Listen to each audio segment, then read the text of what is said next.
The coffee had gone lukewarm by the time I wrapped up my rounds at Mercy Heart Clinic. I'd brewed it at 6 a.m. that morning before Sophia stirred, before the whirlwind of dressing her, feeding her, and getting her ready for school began. She'd griped about her lunch again. Too many veggies. Not enough of the cookies I'd stashed at the bottom of the container.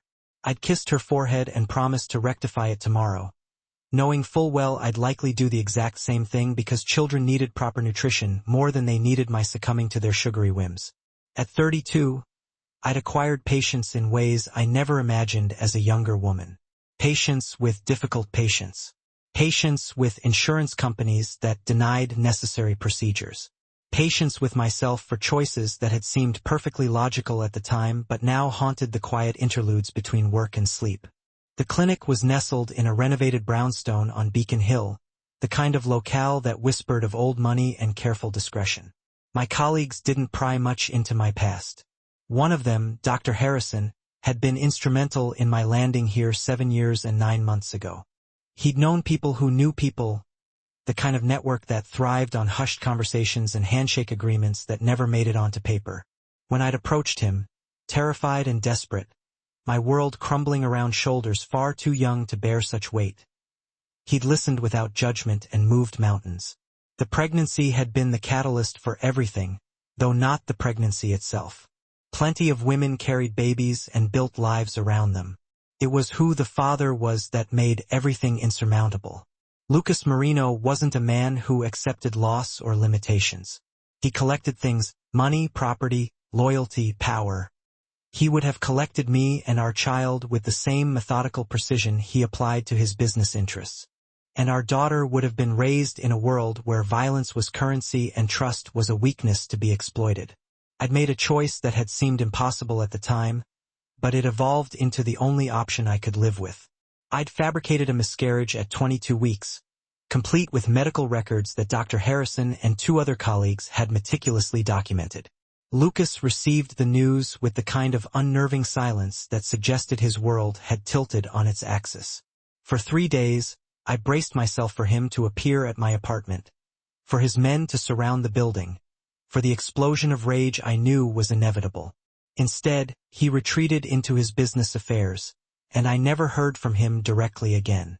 A mutual acquaintance mentioned weeks later that he'd attended a funeral, that he'd seemed diminished somehow, as though grief had chipped away at pieces of him. What Lucas didn't know was that I was very much alive and still carrying his daughter. The Federal Bureau of Investigation barged into my life on a Tuesday, which seemed like particularly poor timing for something that would unravel everything I'd painstakingly constructed. Special Agent Morrison was professional and utterly unremarkable, the kind of person you'd forget 5 minutes after meeting them if not for their government-issued credentials and the palpable weight of authority they carried.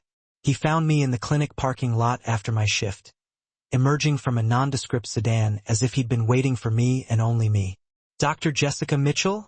he asked, though his tone suggested he already knew the answer. "Who's asking?" I kept my keys clutched in my hand, keys positioned between my knuckles because Dr. Harrison had taught me that much, at the very least. Self-defense for those of us with small daughters dependent on our survival. Special Agent Morrison, FBI.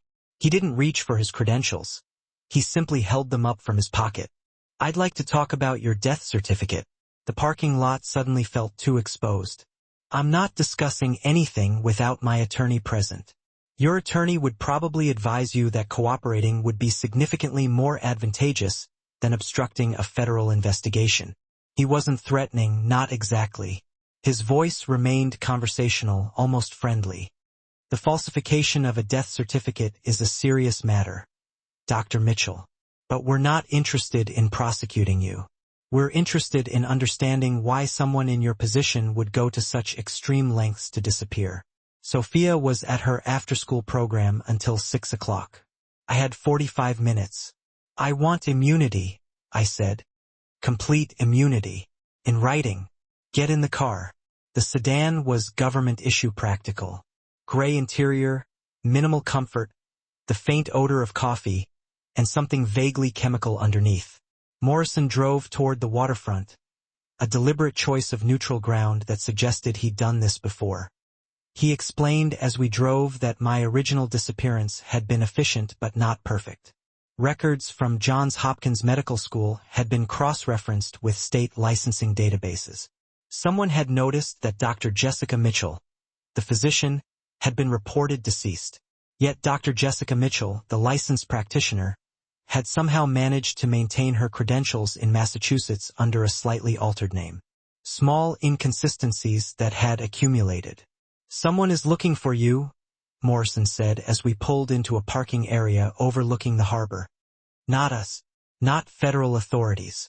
Someone far more dangerous." My throat constricted. I didn't need him to specify who. There was only one person whose attention could constitute that particular brand of threat. "What do they want?" My voice sounded distant, as if someone else were speaking. "Information leverage that depends on various factors." Morrison turned to face me, his expression genuinely sympathetic in a way that somehow made everything worse. "You have a daughter, 7 years old, born approximately 9 months after you were supposed to have miscarried." Every protective instinct I possessed roared to life. "Sophia has nothing to do with this." "Sophia." He repeated the name as if he were confirming something. "That's a beautiful name. Italian origin. Your daughter's father is Italian, isn't he?" "Lucas Marino." I didn't answer. The question hung in the sedan like something with weight and teeth. "Here's what we know," Morrison continued. 7 years ago, you became romantically involved with a significant player in organized crime. You became pregnant. You disappeared. To anyone who knew Lucas Marino, you died. But you didn't die. You created an entirely new identity and have been working as a cardiologist in Boston under a protective arrangement that, frankly, was somewhat creative in its construction. "What do you want from me?" I asked, though I already knew the answer was forming in his expression. "Right now, we want to offer you something. A genuine federal witness protection arrangement, not the improvised version you have now. Genuine security for you and your daughter. Real documentation. A real life, not one built on falsified records. In exchange for what? Information about Lucas Marino's operations, his structure, his vulnerabilities." I thought of Sophia's lunchbox, the one with the cartoon unicorn on the side. I thought of her small hand in mine as we walked to school. I thought of the life I'd built, imperfect and fragile, but mine. And then I thought about the fact that people far more powerful than me had already discovered my existence. That Morrison sitting beside me, offering protection, was only the beginning of the attention I was about to receive. "I need time to think," I said. "You have 48 hours.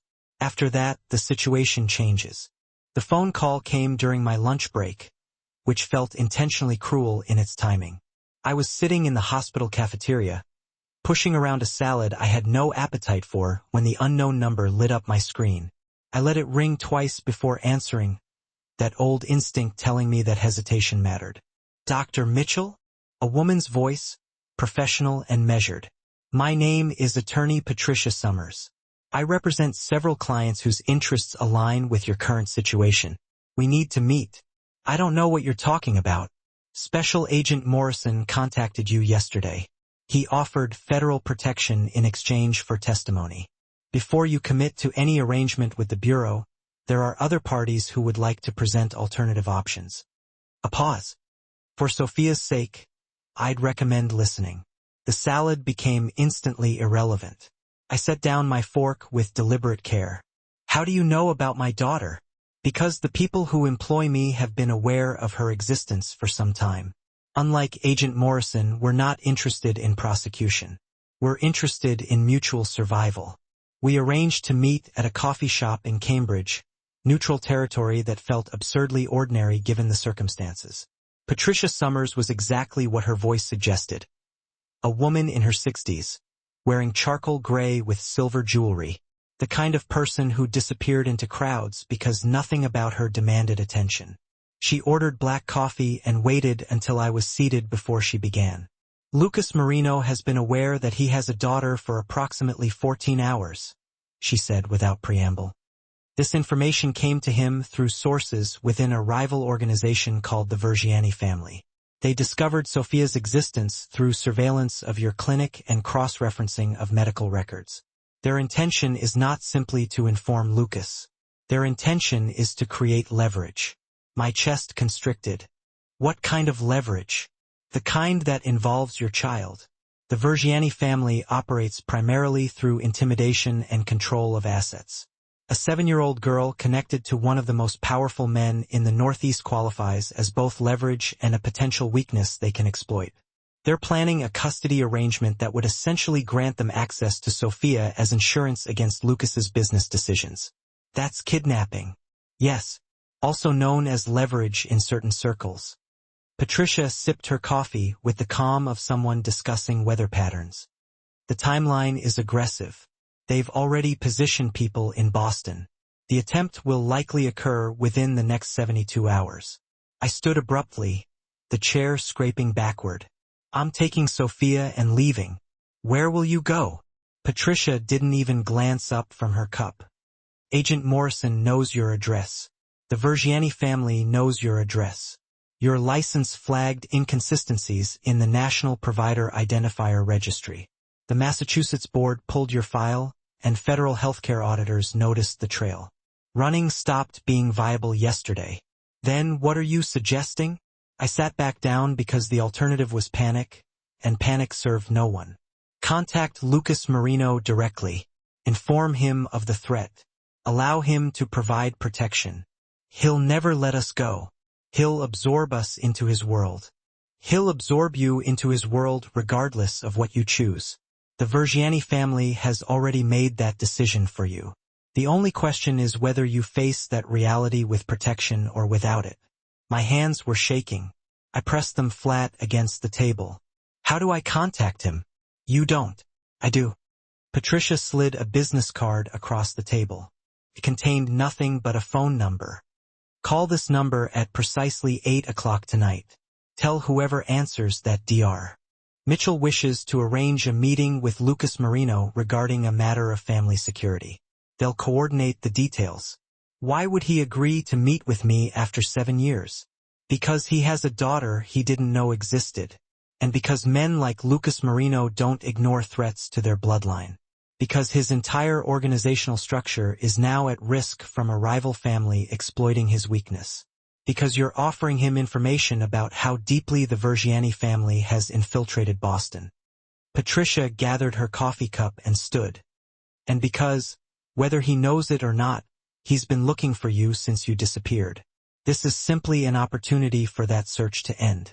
After she left, I sat in the coffee shop for another hour, watching people move through their ordinary lives.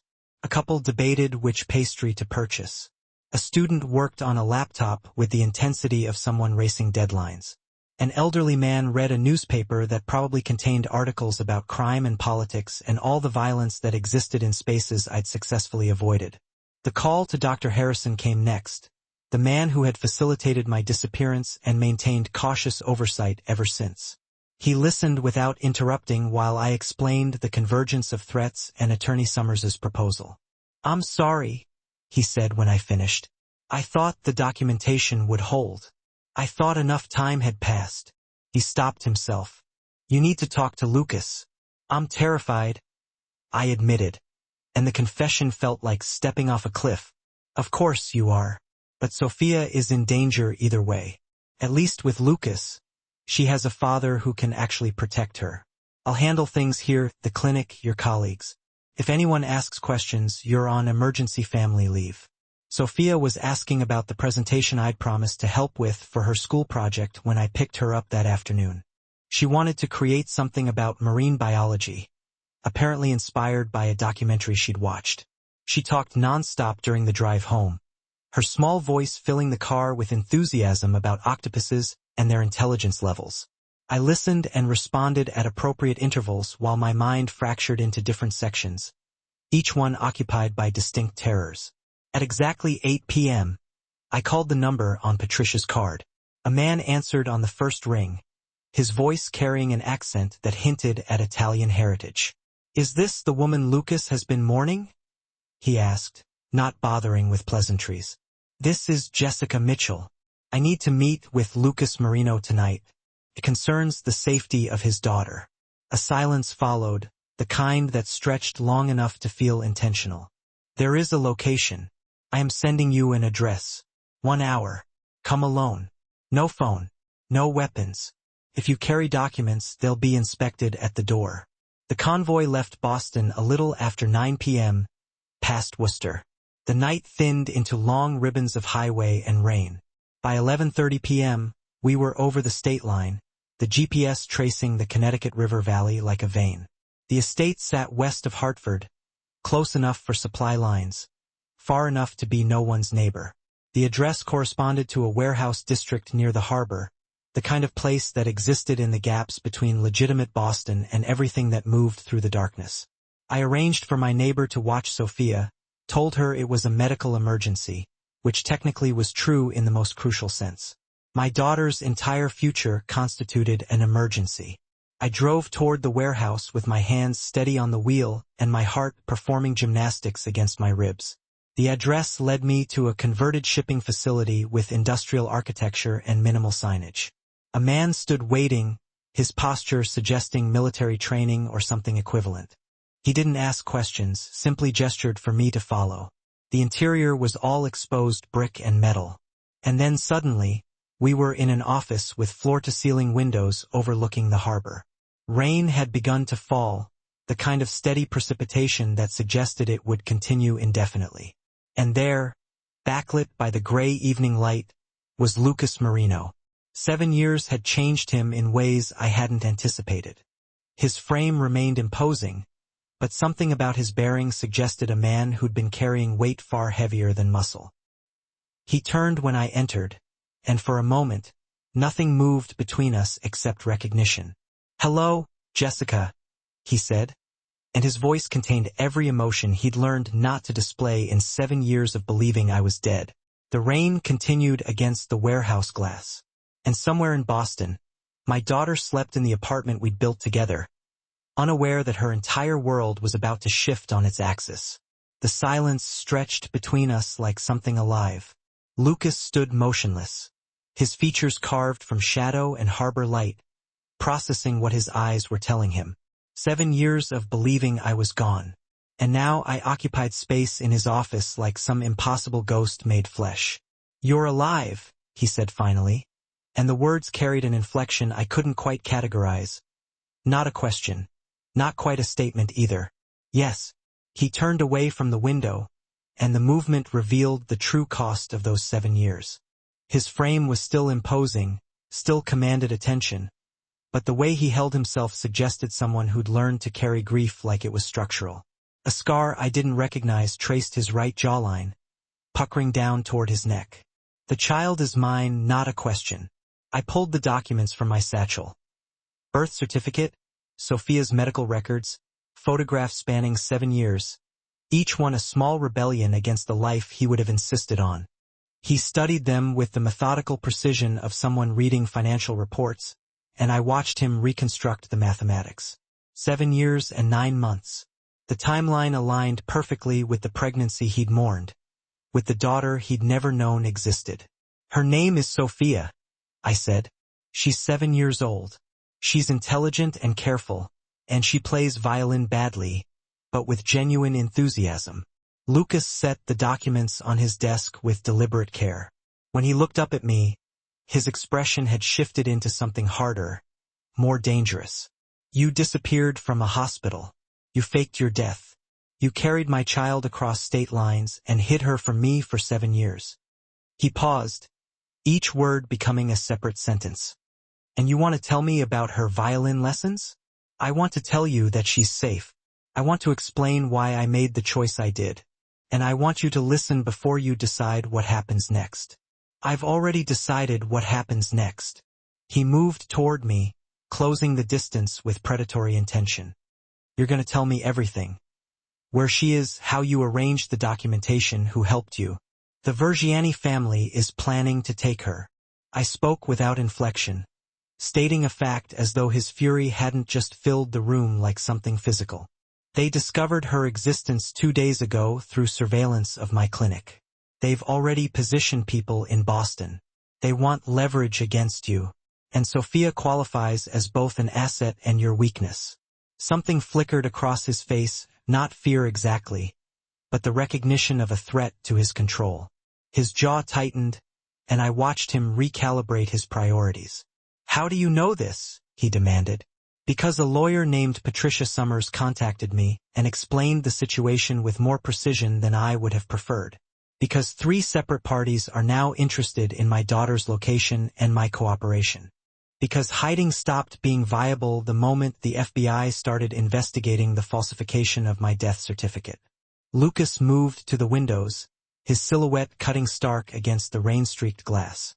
Boston sprawled below us, all lights and movement. And somewhere in that city was my daughter sleeping in blissful ignorance of the forces converging toward her. "Tell me what they want," he said. I explained the Vergiani family strategy, a custody arrangement that would grant them access, insurance against his business decisions, the timeline that suggested they would move within 72 hours. I provided details about the surveillance patterns Patricia had mentioned, the specific locations where Vergiani operatives had been positioned. I offered information that wouldn't exist in his intelligence network yet because it came from sources operating outside traditional crime family channels. "The FBI is also involved," I added.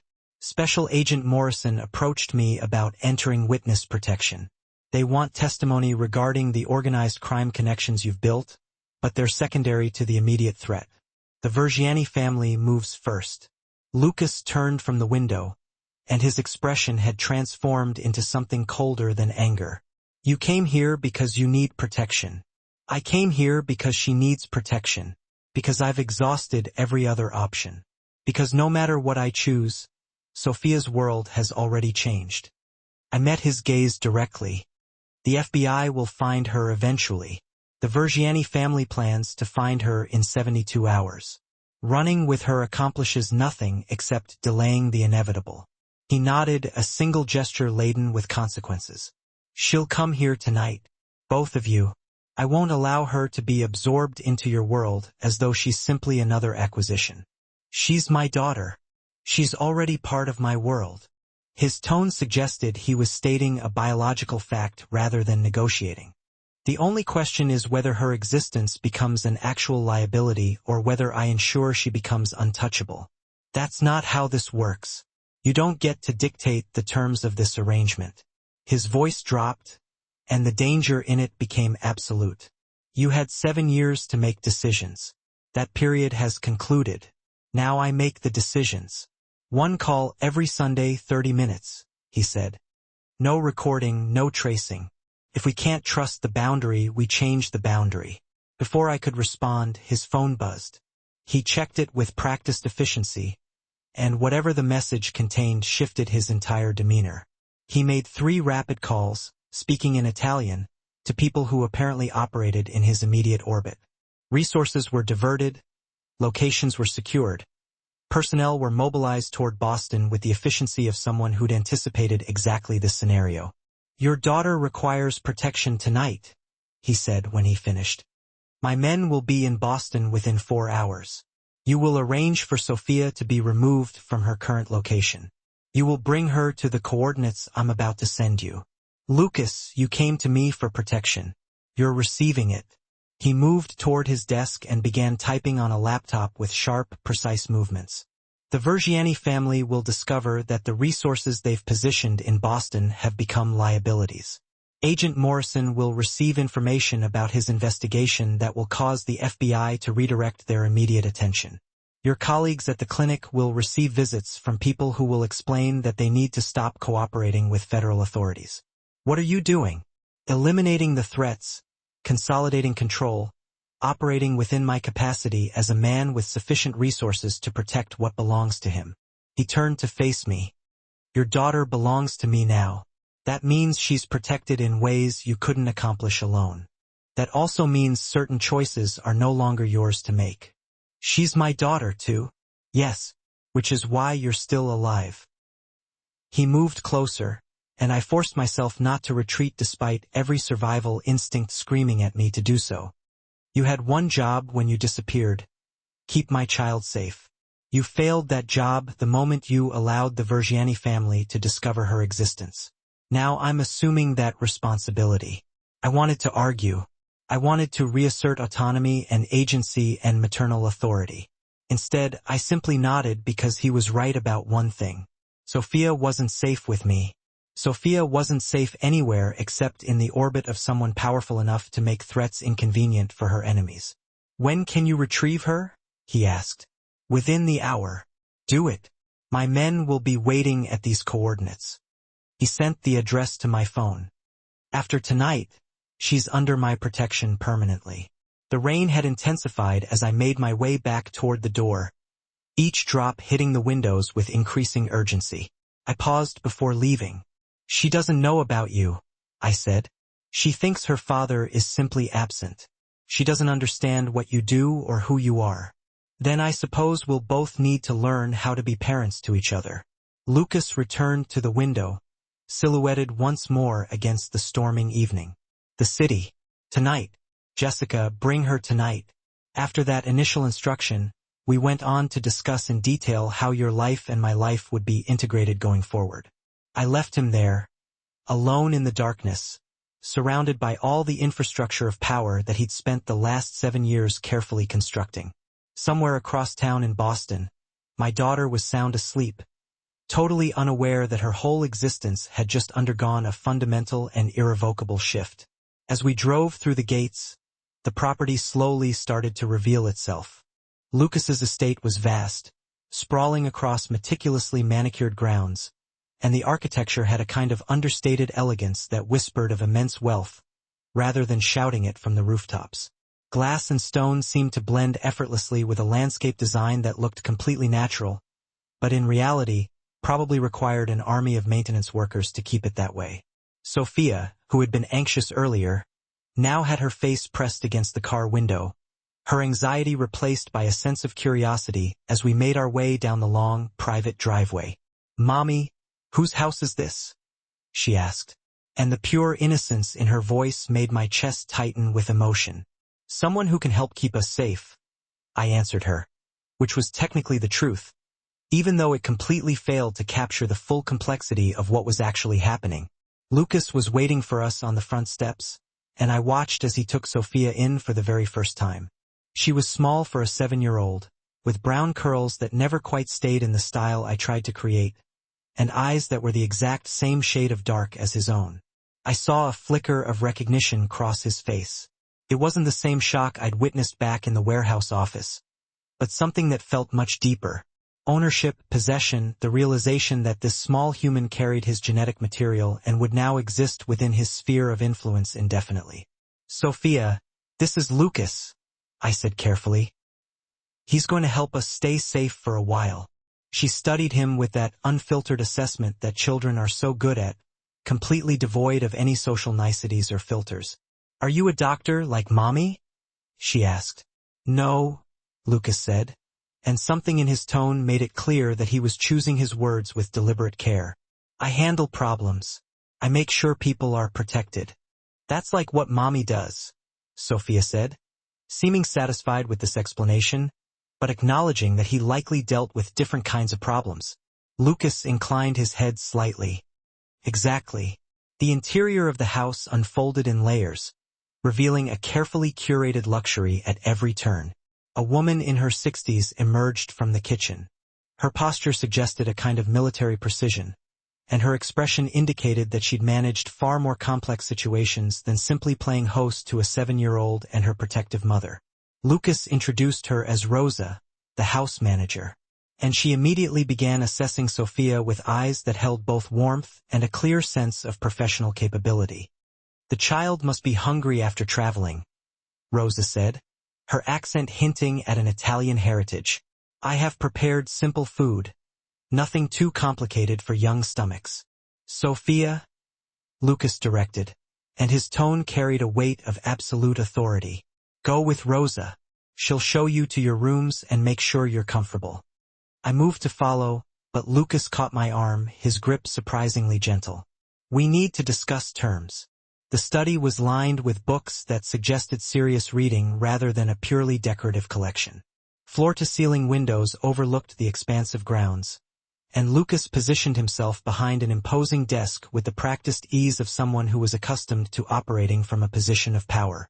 "Sophia remains here," he stated, "under constant protection with medical staff on site and security that exceeds what any civilian facility could provide. She needs to attend school. She needs a routine. She can't be locked away in a house. She'll have tutors on site initially. Once the immediate threat from the Vertani family is neutralized, we'll discuss external arrangements." He paused, studying me with an intensity that suggested he was assessing not just my words, but my capacity to resist. "You'll remain as well, not as a prisoner, not as a guest, but as someone with medical expertise who will ensure that both she and I maintain optimal health."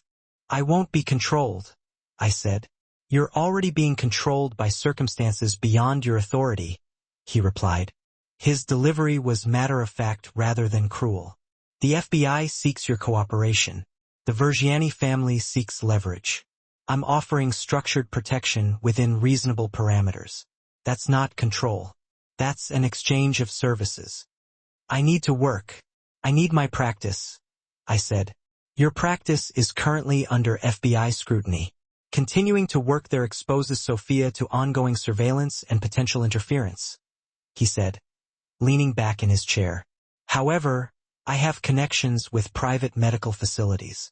You could maintain your license and work within secure environments that don't compromise her safety." The logic was undeniable, which frustrated me even more than if he'd simply demanded obedience. "And what exactly are the terms of this arrangement?" I asked. "You provide medical care as needed. You confirm Sophia is being treated appropriately. You don't attempt to leave the property without authorization. You don't contact federal authorities. In exchange, Sophia has security that's effectively impenetrable. You both receive protection from every faction that's currently interested in your location." "That sounds like imprisonment," I countered. "It sounds like reality," he said, standing and moving toward the windows. "You made a choice when you disappeared with my child. Now I'm making the choices. The only variable is whether you cooperate or resist." Over the following weeks, the arrangement developed its own unique rhythm. Sophia adapted to the house with the remarkable flexibility of childhood. Rosa established routines that provided structure without feeling oppressive. A tutor arrived daily to maintain her education. She discovered a pool and spent afternoons perfecting a doggy paddle that barely qualified as swimming. She learned that Lucas took his coffee in the morning without sugar and that he had a scar because he'd once been careless about his own safety. Patricia Summers called again. "I told Lucas." "She would," he said, not even looking up. "Whose side is she on?" I asked. "Her own," he replied.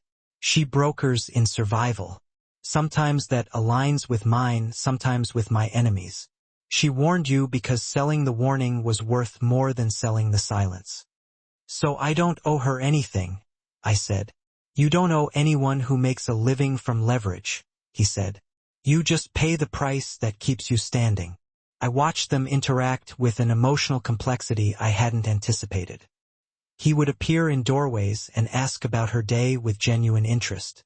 He listened to her descriptions of butterfly species she'd learned about with the attention of someone who actually wanted to understand her thoughts. When she stumbled during a practice run in the hallway, he caught her reflexively, his hands trembling slightly, as though the catch had cost him something.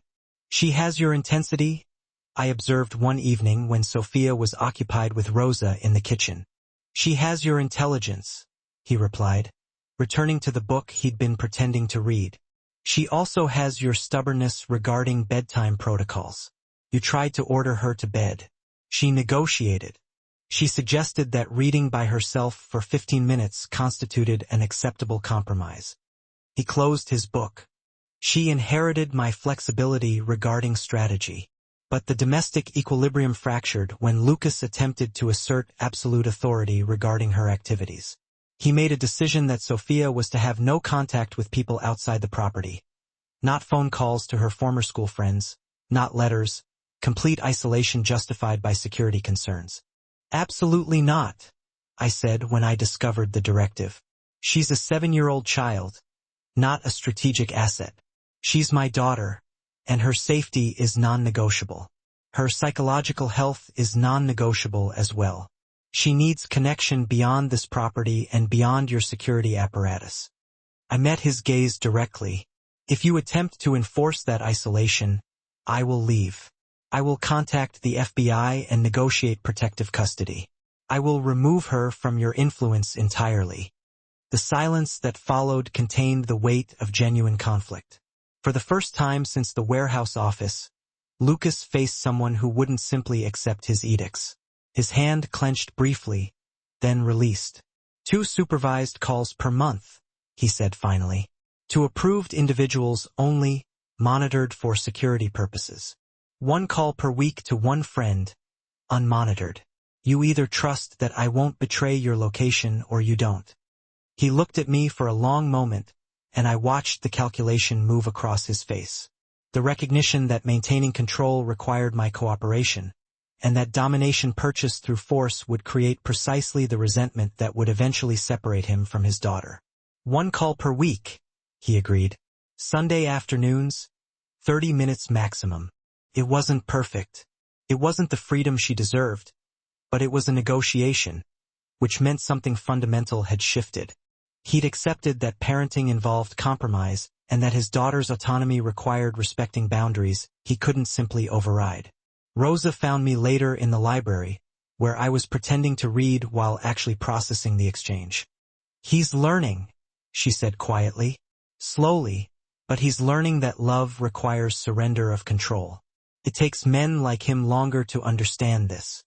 The attack came on a Wednesday afternoon when everything felt deceptively normal. Sophia was in the pool with Rosa supervising, her laughter echoing across the grounds as she practiced floating on her back. I was in the library reviewing medical journals when Lucas entered with an expression that transformed his entire demeanor into something primal and dangerous. "We have a breach," he said without preamble. 2 operatives attempting to bypass the eastern perimeter. I stood immediately. Sophia is secure. Rosa's moving her inside now. He was already moving toward the doors, speaking into an earpiece in rapid Italian. "Stay here. Lock this door. Do not open it regardless of what you hear." I locked the library door as instructed, but remaining stationary felt impossible. Through the windows I could see movement on the property. Guards repositioning, vehicles emerging from garage areas I hadn't even known existed. The peaceful estate transformed into something militarized within seconds. The first gunshot shattered the illusion of safety I'd begun cultivating. Then another. My medical training kicked in despite my panic. Gunshots meant injuries. Injuries meant hemorrhage, shock, trauma that required immediate intervention.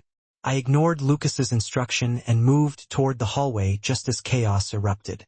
A guard stumbled past, blood streaming down his arm where a bullet had torn through his bicep. He was going into shock, his breathing becoming shallow and rapid. Without hesitation, I grabbed his uninjured arm and pulled him into the first aid station I knew was located near the kitchen. Rosa had shown me the location weeks ago, a fully stocked medical room designed for exactly these scenarios. "Sit down now," I commanded, and the authority in my voice overrode his attempt to continue toward Lucas. I worked quickly, assessing the wound. The bullet had entered cleanly, but the exit wound was catastrophic, bleeding heavily. I applied direct pressure with sterile gauze while ripping open and fork it with my teeth. The guard, Marco, I heard someone shout his name, was pale and shaking. I'd done a trauma year before cardiology. Knife wounds at 3 a.m. Gunshots that argued with statistics. The protocols lived in my hands even when adrenaline tried to steal them. "You're going into hypovolemic shock," I explained while working. "I need to get fluids into you.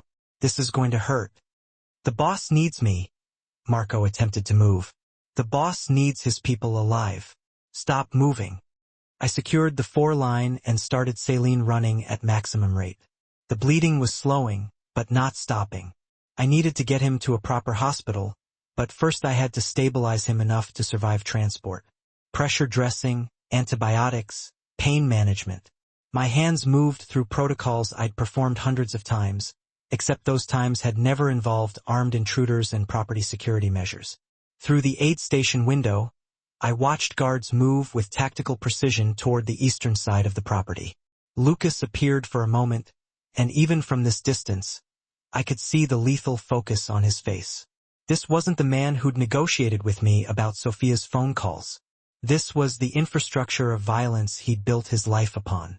The firefight lasted maybe 8 minutes, though time compressed into something unmeasurable. Then silence, the kind of silence that suggested the threat had been neutralized or had retreated.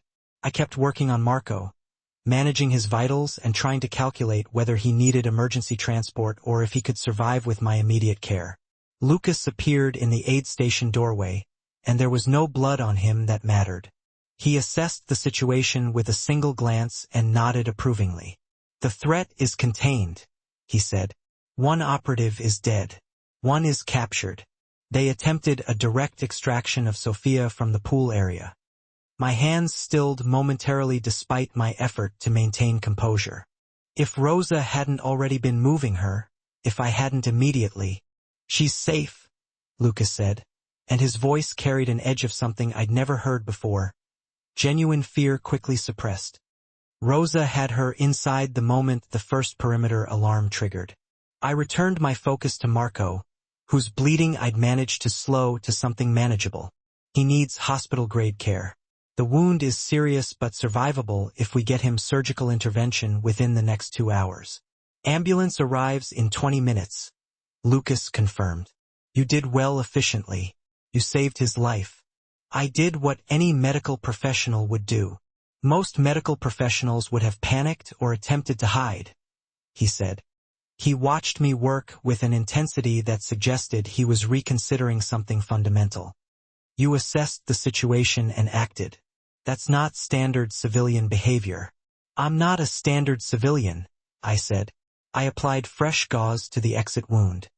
"I've treated gang violence patients in Boston emergency rooms. I know what trauma looks like." The paramedics arrived, and I briefed them quickly on Marco's condition, medications administered, for placement. They loaded him with practiced efficiency, and I watched the ambulance depart down the private drive. When I turned back, Lucas was still watching me with an expression I couldn't quite categorize. Reassessment, recognition, possibly something approaching respect. "Come with me," he said. The interrogation room, because that's clearly what it was, despite the euphemistic term secure office, contained a man who looked precisely like what he was. A Versani operative, early 40s, scarred, with the bearing of someone accustomed to violence.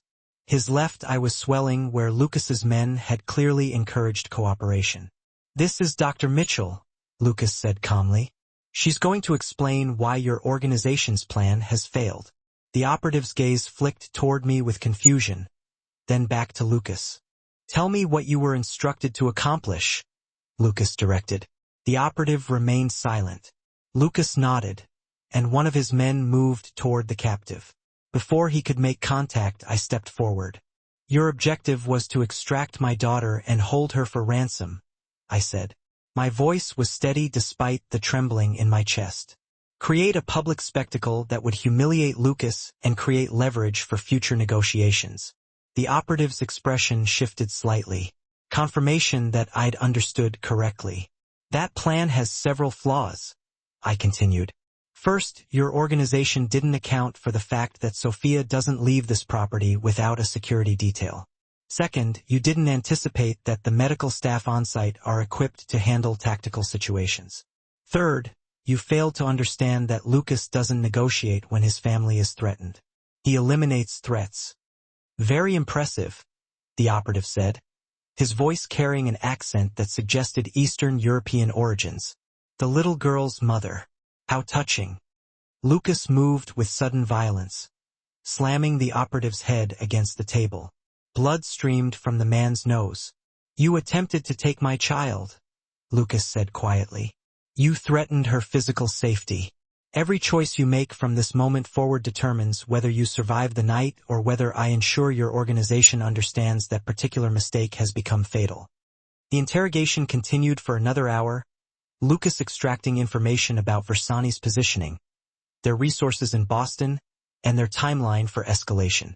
I stood nearby, ostensibly as a medical observer, but actually as a witness to the reality of Lucas's world. This wasn't abstraction. This wasn't theoretical danger. This was the specific mechanics of how he maintained control. When it was concluded, Lucas led me away from the interrogation room and back through the house.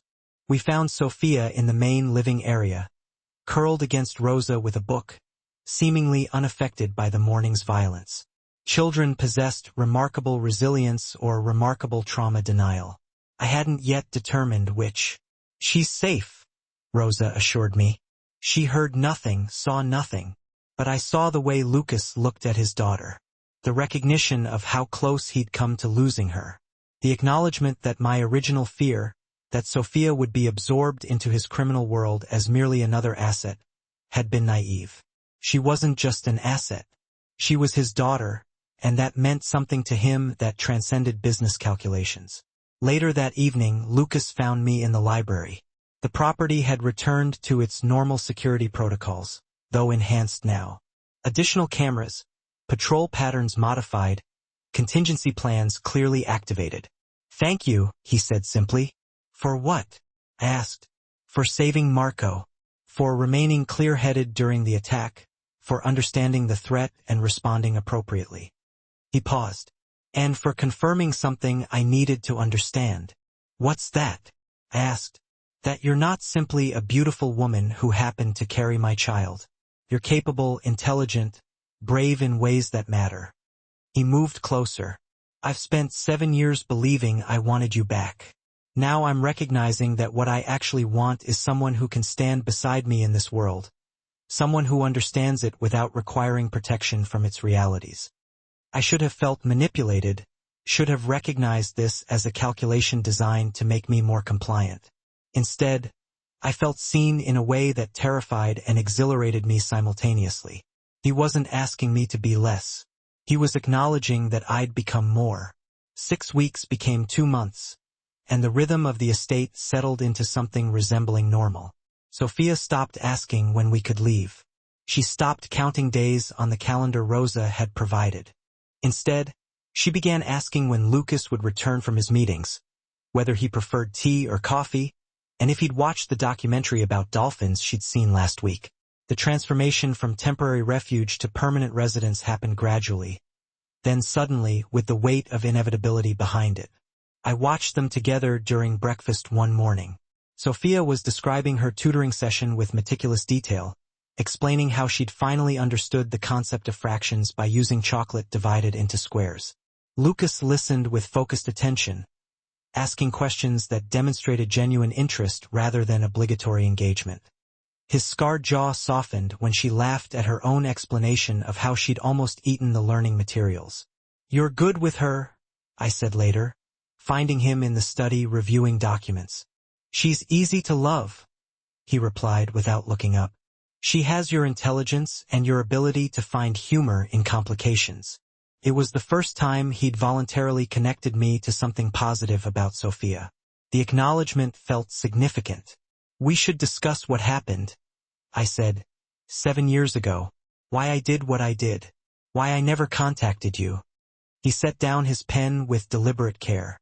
"Sit down, Jessica." I expected anger. I anticipated defensive justifications for his world and his choices. Instead, he simply waited while I arranged myself in the chair across from his desk. I was terrified. I began, and the admission felt like stepping off a ledge. When I realized I was pregnant, everything I understood about you crystallized into something impossible. You operated in an environment where violence was an operational strategy, where loyalty was purchased through fear or obligation, where family members were viewed as leverage. I couldn't bring a child into that reality. "So you created a fiction instead," he said. His voice held no accusation, just observation. "I created an alternative," I said. I held his gaze. "Yes, it was built on lies, but it was built on the principle that Sophia deserved a childhood unburdened by your world. She deserved safety that wasn't predicated on her value as leverage." "And did you find that safety?" he asked quietly. "In Boston alone. Raising her with fabricated documentation and constant vigilance against discovery? No, I admitted. Which is precisely why I'm here, because your world, terrifying as it is, apparently provides what I couldn't build alone. He stood and moved to the windows, his silhouette becoming familiar in a way that unsettled me. 7 years of absence had created a distance that his physical presence hadn't actually bridged. When you disappeared, I lost something I didn't realize mattered that much, he said without turning. Not just you. Not just the child I didn't know existed. I lost something fundamental about how I understood myself. I spent 7 years becoming harder, colder, more willing to employ violence as a solution. Your absence created space for those parts of me to expand, unchecked. That's not my responsibility, I said. I'm not assigning responsibility, he said, finally turning. I'm offering an explanation. The brutality I'm known for now, the ruthlessness that causes other families to avoid direct conflict with mine, that evolved in the years after you died, or at least after I believed you'd died. You could have chosen differently, I said. Yes, I could have.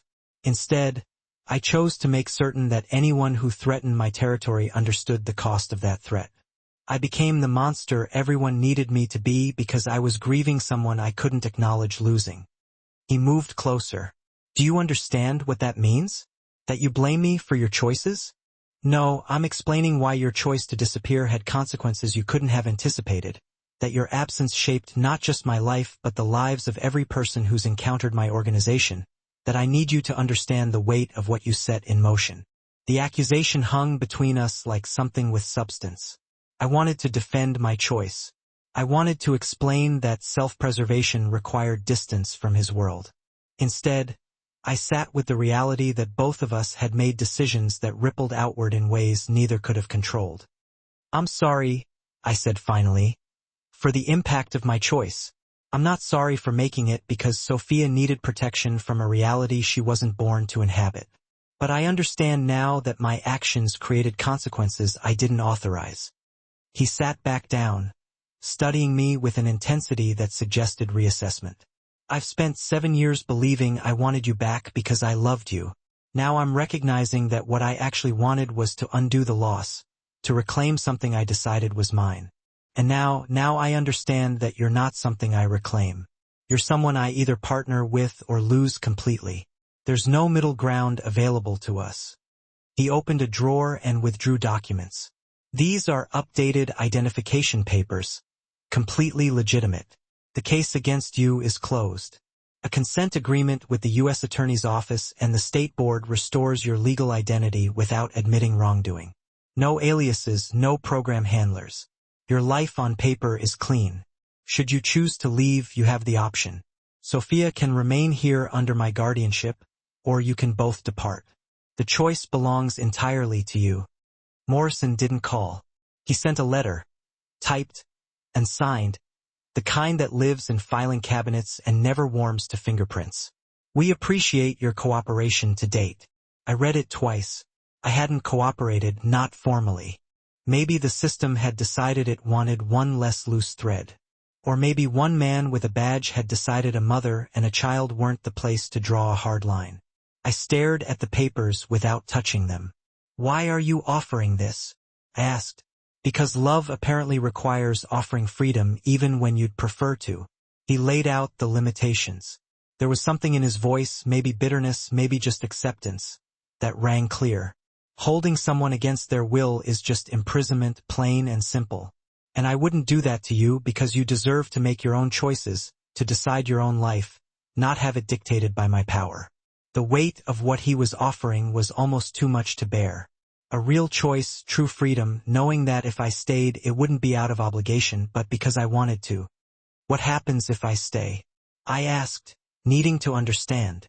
Then we build something that isn't founded on loss or possession, he replied, his voice steady. Something created between two people who understand each other's ability to survive, their knack for strategic thinking. Whether that involves romance remains to be seen, something we both have to figure out, but it would be built on a foundation of mutual respect, not my dominance. I picked up the documents, the ones outlining my new identity, and set them aside, still unopened. "I need time to process this," I said, the words barely a whisper. "You have all the time you need," he said, and I knew he meant it. That night, I watched Sophia sleeping in the room that had truly become hers. Her violin sat in the corner, gleaming softly in the dim light. Her schoolbooks were neatly arranged on the desk, and her things, her treasures, had accumulated, becoming the artifacts of belonging. The question wasn't whether I could build a life here. The real question was whether I could accept that staying meant acknowledging that my world had fundamentally changed. And that change wasn't all bad. The moment Sophia asked me point-blank when we were leaving, that's when I knew that staying had already become my choice, whether I'd admitted it to myself or not. We were in her room after dinner. She was carefully placing her violin on its stand, each movement precise and deliberate. The instrument had arrived 2 weeks earlier, a significant upgrade from the student model she'd been learning on back in Boston. Lucas had ordered it without even consulting me, which, under normal circumstances, should have irritated me, but instead, it felt like an acknowledgement that she would be here long enough to need something better, something more. "We're not leaving, are we?" Sophia asked, her voice small, without even looking at me. The question deserved honesty, the whole truth. "Do you want to?" I countered, searching her face. She finally turned, and her expression held a maturity that no 7-year-old should possess. "I like it here," she said simply. "I like Rosa. I like that Lucas asks about my lessons. I like that I don't have to be quiet anymore." In Boston, she had learned early that being seen attracted trouble, that visibility brought complications. She had learned to move through the world carefully, to avoid drawing attention, to make herself small, almost invisible. But here, within these walls, within this fortress, she had blossomed. She'd expanded into her true, natural personality. The irony wasn't lost on me. After she was asleep, I found myself standing at the windows of Lucas's study, watching the grounds fade into the darkness of the night. The property had become familiar in a way that spoke of permanence. I knew which hallways creaked, which floorboards groaned underfoot. I knew that Rosa took her evening tea in the kitchen around 9 o'clock. I knew that Lucas reviewed documents in his office until nearly midnight, his concentration absolute, his focus unwavering. That knowledge, those little details, had accumulated into a sense of belonging. The attack at the pool, just 3 weeks ago, still lingered in the back of my mind, a constant low-level hum of anxiety. The realization that Sophia had been vulnerable, not because of my failure, but because no single person's protection could ever be complete against organized forces, was a bitter pill to swallow. Lucas's security had proven superior, not because of any superior skill that I could have provided, but because of the infrastructure and resources that only someone in his position commanded. I was terrified, plain and simple. The acknowledgement felt like stepping off a ledge. Not of Lucas or his world, although both of those warranted a healthy dose of fear, but I was terrified of the reality that I'd spent the last 7 years believing that I could protect Sophia through isolation, and that belief had been systematically dismantled piece by piece. The Version family would still be operating even after I left, if I left. The FBI would still be investigating. The only difference would be that Sophia would face those threats without the protection that Lucas had already proven capable of providing. He found me at the windows without me even hearing him enter the room. That had become typical. His movements were silent, containing the quiet precision of someone trained in violence, someone who knew how to move unseen. "You've been quiet for 3 days, he observed, his voice low. "I've been thinking about leaving," I admitted, laying my cards on the table. It wasn't a question, not really. It was more an acknowledgement of the turmoil within me. He didn't ask if I was using that as an escape, or whether I was truly contemplating it.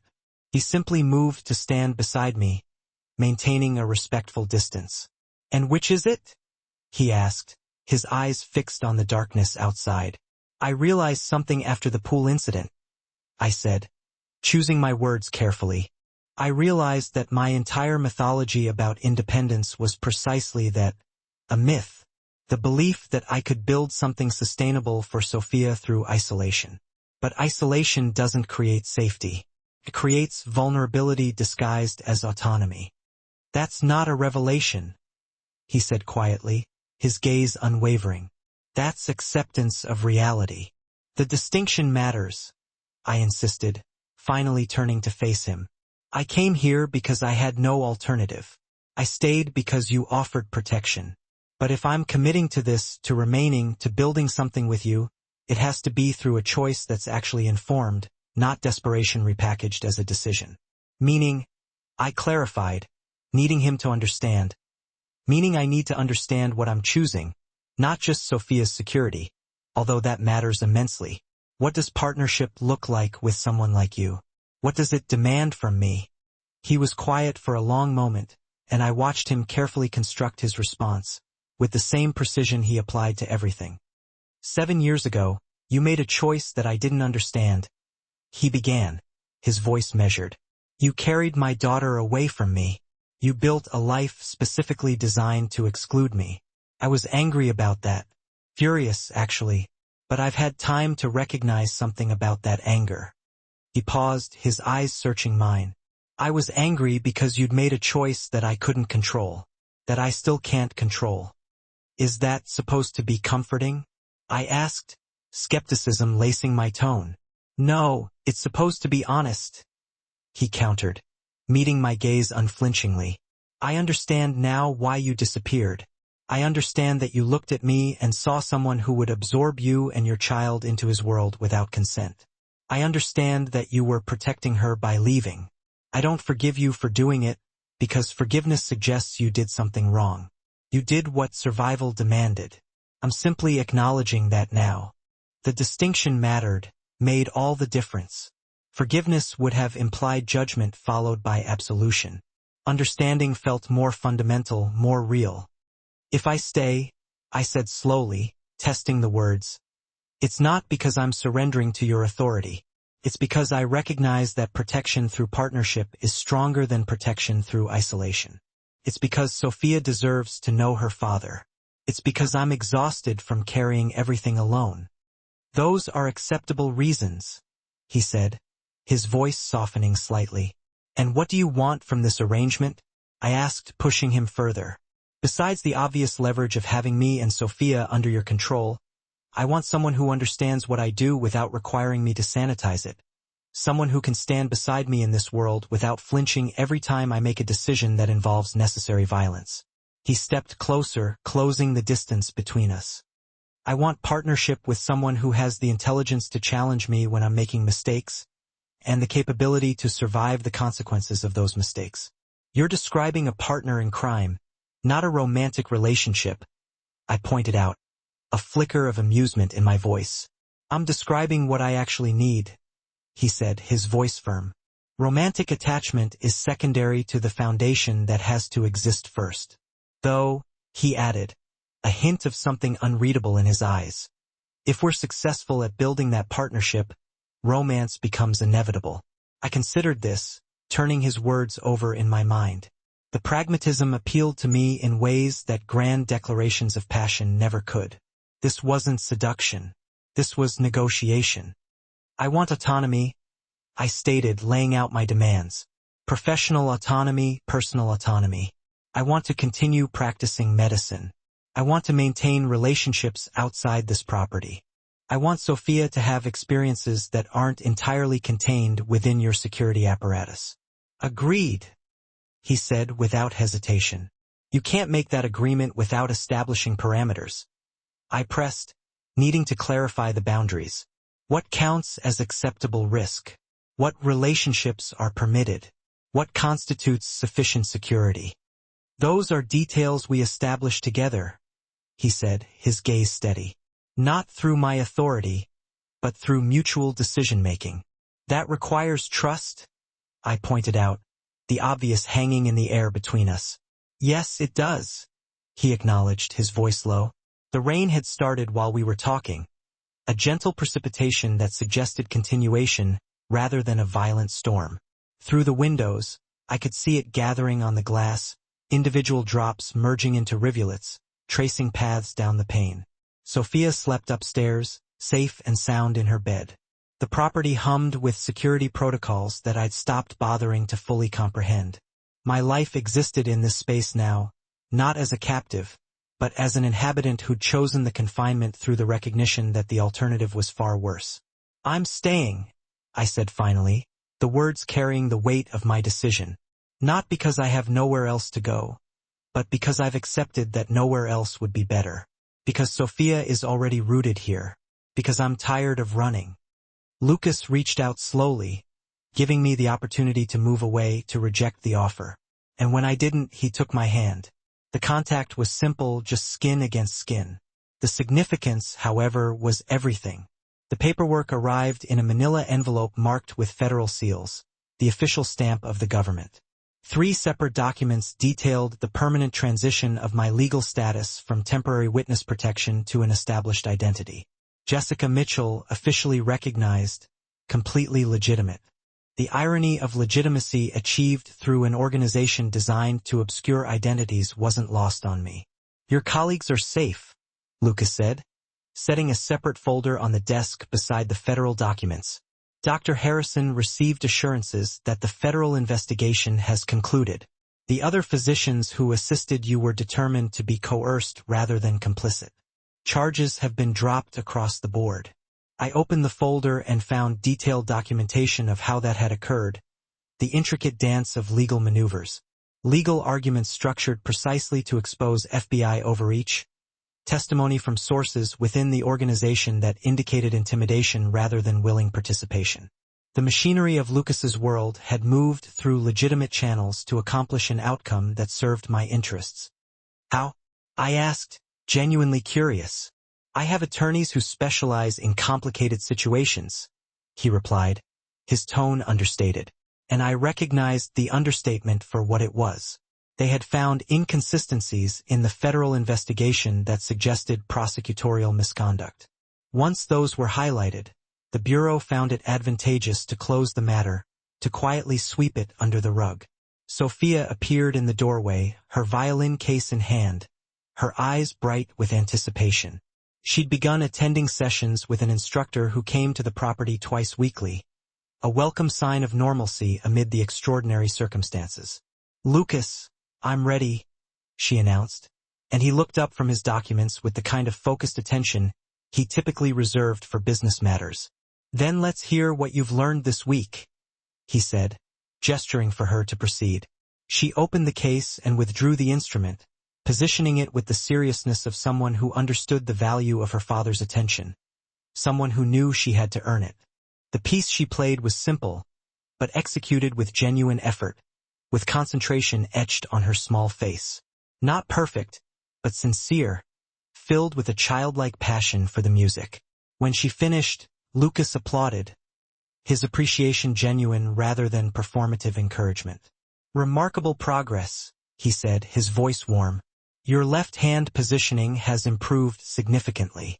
Sophia beamed with the kind of pride that only genuine recognition from an authority figure could generate, a feeling of accomplishment that radiated from her. She repacked her violin and excused herself, leaving us alone once more. "She's asking when she can attend school," Lucas said without preamble, cutting straight to the chase. "Regular school with other children her age. Is that possible?" He leaned back in his chair, considering the question. "The version threat has been substantially neutralized. They lost operatives, resources, and credibility when their extraction attempt failed. Other organizations have begun recognizing that threatening my family incurs costs exceeding potential benefits." I understood what he was saying beneath the words, the subtle message woven into the conversation. The world had settled into a new configuration where Sophia's security was inextricably linked to Lucas's reputation. Harming her would be interpreted as unprecedented disrespect, a direct challenge to his power. He'd made her untouchable, protected her through the same mechanisms that made him dangerous, that made him feared. "What about my practice?" I asked, needing to address the other elephant in the room. "I've arranged access to a private medical facility in Hartford, 12 miles from the property," he said, his voice calm and reassuring. "You can establish a legitimate cardiology practice there. Federal authorities won't interfere, because your situation has been officially resolved." Patients will be carefully vetted to ensure no security complications arise. The fact that carefully vetted meant Lucas's operatives would investigate anyone seeking my medical services was something I'd accepted as a necessary trade-off, a compromise I was willing to make. Autonomy within parameters remained preferable to autonomy without safety. That evening, Sophia was asleep by 9, exhausted from her violin lesson and the simple joys of being a child. I moved through the quiet house with the familiarity of someone who'd inhabited it long enough to understand its rhythms, to know its secrets. The library called to me, its shelves beckoning, and I found myself selecting a novel I'd abandoned weeks ago, a casualty of the chaos that had defined my life. But reading became impossible when Lucas arrived back at the house around midnight, his presence filling the doorway. He moved with a barely noticeable favoring of his left side, a subtle indication that something wasn't quite right. I set down my book immediately and approached him, my senses on high alert. "What happened?" I asked, already scanning for visible injuries, my medical training kicking in. "Nothing significant," he said, his voice dismissive. "A situation in Boston required my presence. A rival family attempted to reestablish a presence in our territory." The discussion, he added casually, had become somewhat physical. I lifted his shirt, ignoring his protests, revealing fresh bruising along his ribs, a rainbow of colors blooming beneath the skin. No cuts, no bleeding, but the kind of damage that suggested a genuine confrontation, a brutal fight, rather than a minor disagreement. "Sit," I commanded, my voice firm and authoritative, and he complied without resistance, trusting me implicitly. I retrieved the medical kit I'd begun keeping in the library's lower cabinet, a silent testament to the realities of our lives. Examination revealed no fractured ribs, but significant bruising, tender to the touch. I applied pressure with practiced efficiency, documenting the injury in my mental catalog of his various scars and marks, each a story etched onto his body. "You should have someone look at this," I said, though I was someone. I was his someone, apparently. "I do," Lucas replied, watching me work, his gaze unwavering. "You." The moment contained nothing dramatic, no grand declaration of love, no orchestrated romance. Simply the quiet recognition that I'd become someone he trusted with his vulnerability, someone he allowed to see him at his weakest.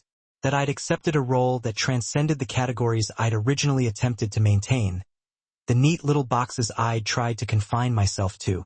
"This is becoming a pattern," I observed, applying topical medication to the worst of the bruising, my touch gentle but firm. "I'm aware," he said, a hint of amusement in his voice.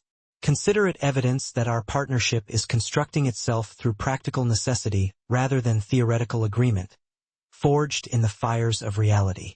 Sophia appeared in the study doorway, half asleep, seeking water before fully settling back into sleep, her small form silhouetted against the dim light.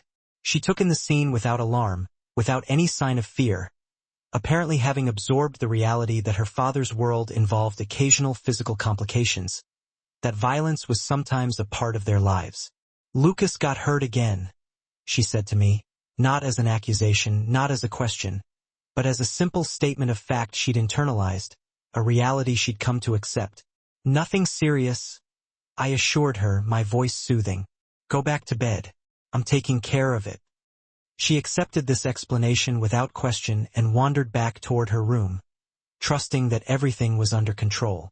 And I continued my work on Lucas's ribs, my hands moving with practiced ease, while moonlight filtered through the windows, bathing the room in a soft, silvery glow. The light was gentle rather than dramatic, silver rather than golden, illuminating the ordinary domesticity of a woman treating her partner's injuries while their daughter slept safely upstairs. A scene that was both mundane and extraordinary.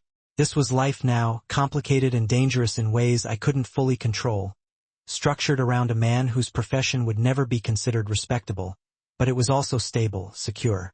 Sophia had a father who loved her intelligently, who saw her for who she was. I had professional autonomy and genuine security, a sense of belonging I hadn't felt in years. We existed in a configuration that wasn't the life I'd originally envisioned, but had become the life I'd consciously chosen, a life built on something real. "Thank you," Lucas said as I secured the final bandage, his voice low and sincere. The gratitude encompassed more than just medical attention. It was an acknowledgement of everything that had passed between us, everything that was to come. I didn't respond with words. Instead, I allowed my hand to rest on his chest for a moment longer than clinical necessity required, my fingers tracing the lines of his muscles beneath the fabric of his shirt. The contact meant everything, a silent promise, a connection that transcended words.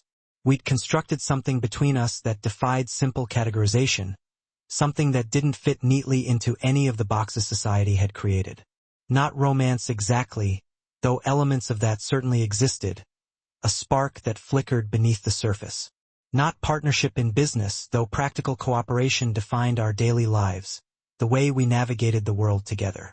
It was something else entirely, something deeper, something more profound. Something built through mutual understanding of what survival actually required. A bond forged in the crucible of shared experience. A connection that was unbreakable.